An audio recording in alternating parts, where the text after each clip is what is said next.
Good morning, Pastor Tyrone P. Jones, Church for the City, Yuma, Arizona. As I have noted before, one of my most favorite cultural commentators to read and listen to is Delano Squires of the Federalist and the Blaze. In his recent article, he spoke of the failure of many to believe that men unbridled in morality and untethered to religion can possibly preserve a society built on freedom and liberty.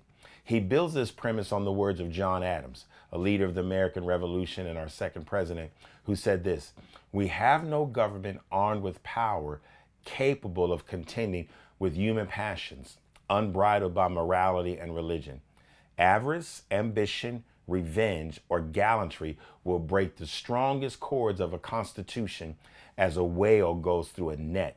Our Constitution is designed only for a moral and religious people. It is wholly inadequate for any other."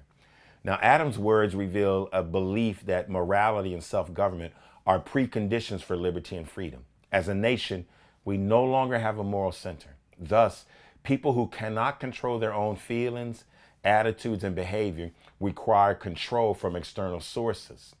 The founding fathers never saw themselves as many gods able to control an entire nation. Much of our history as a nation, we were Christianized, I would say. Several states had established churches that was part of man's center of life by the time the Constitution was ratified.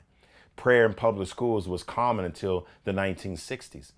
The erosion of this began when a minority wrongly decried a mixture of church and state. But a separation of church and state does not necessitate the separation of faith and public policy, or public life even.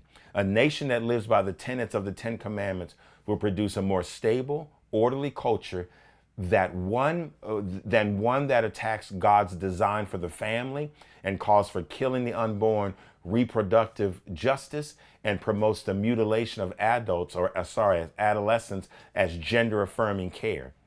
Politicians in many cities and states are much more supportive of tax dollars funding drag queens teaching children about preferred pronouns than pastors reading from the book of Proverbs. As is often the case, the spread of immorality and dysfunction ultimately lead back to the first institution created by God, and that's the family. The decline in marriage and two-parent homes has a significant impact on the health and wellness of American children. Absent and uninvolved parents, especially fathers, often lead to unprotected children who struggle with feelings of unworthiness and abandonment.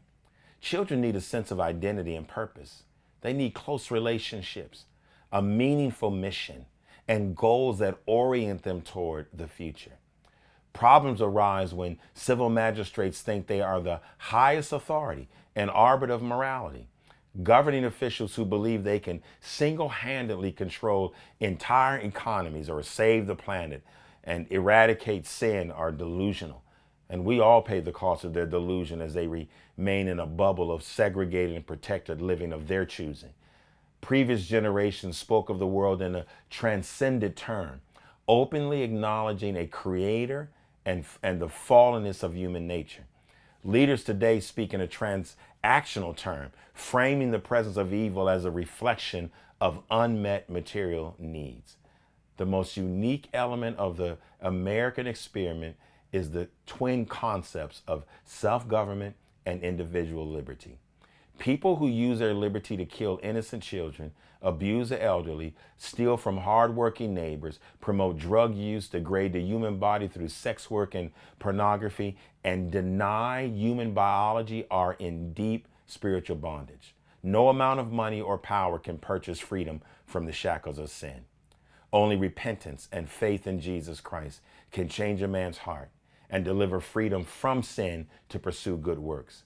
That's the kind of liberty that lasts for eternity.